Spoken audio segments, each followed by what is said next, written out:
I thought that these were some great things to introduce you tonight.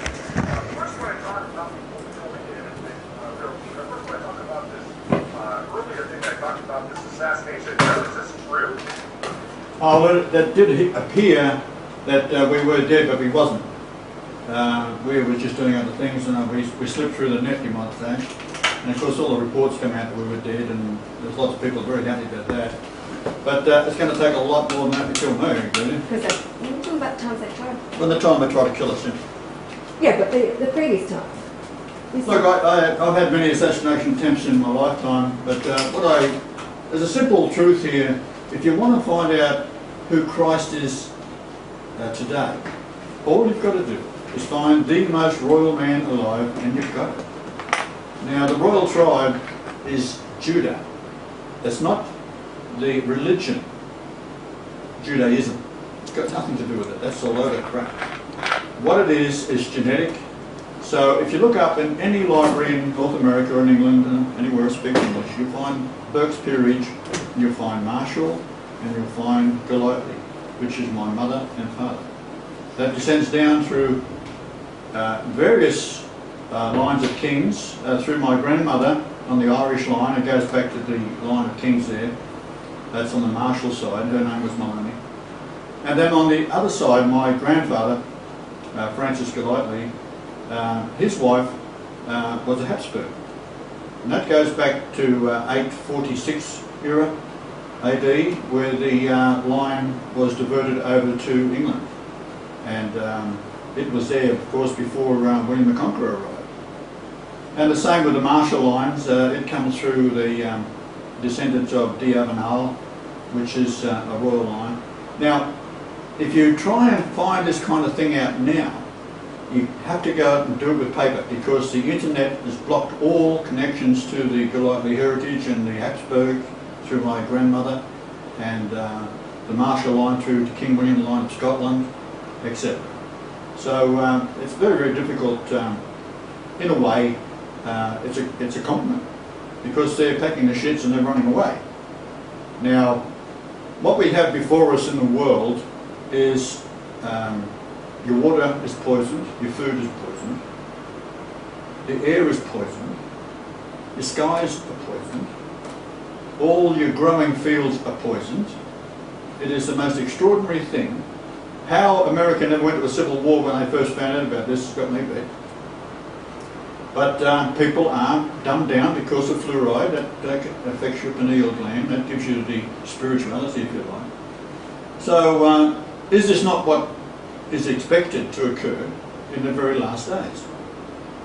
Now, what most people don't realise, and what they can do in a very few minutes, is go to your sink filled with water and let the water drain out in North America, and you'll find it's going the wrong direction. That's because the Catholic Church added 375 days in the last 2,000 years. That's preceding that was Rome, of course.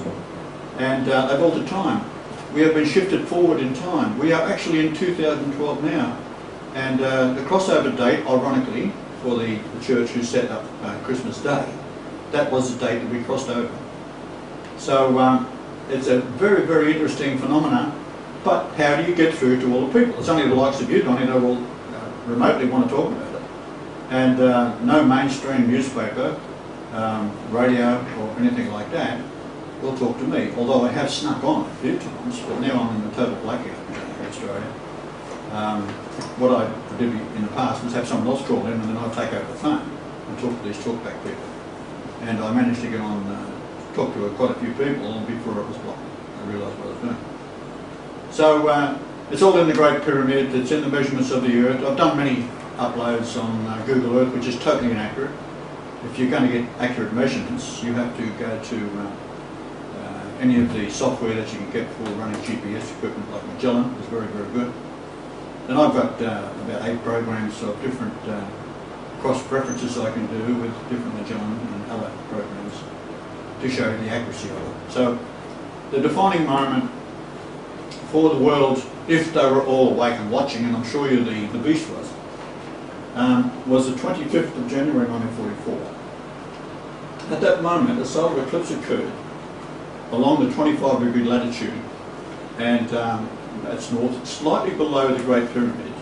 And all eclipses you measure from the 25-degree latitude, either north or the south. And from that particular one on the 25th of January 1944, the distance to the crib that I was sitting in was 8,888.8 miles. Now, why is that so?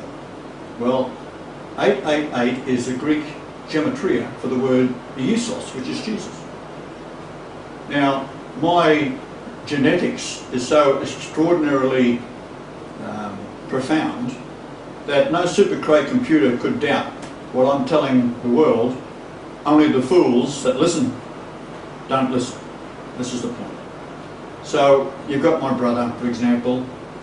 He was illegitimate, and he's now dead. He was 8.88 years older than I. So on January the 11th, 1944, when I was born, the sunrise to moonrise was 888 minutes. And then I went to Canada as a young man. I became a father to Tracy Lee in Port Alberni, Canada. It's in British Columbia, on the west coast. And the sunrise to sunset for that town was 888 minutes. She was conceived on the 29th of July, 280 days earlier. I was there. And Jupiter, which is 88,800 miles across, it's gas, hydrogen,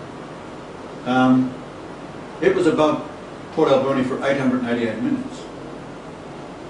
So this is the line of logic, pure math, that is so mathematically profoundly accurate and demonstrable. All the registries of Canada and Australia have all these dates of births of my relatives. And I was 8,880 days old on that date. This is the 4th of May 1968.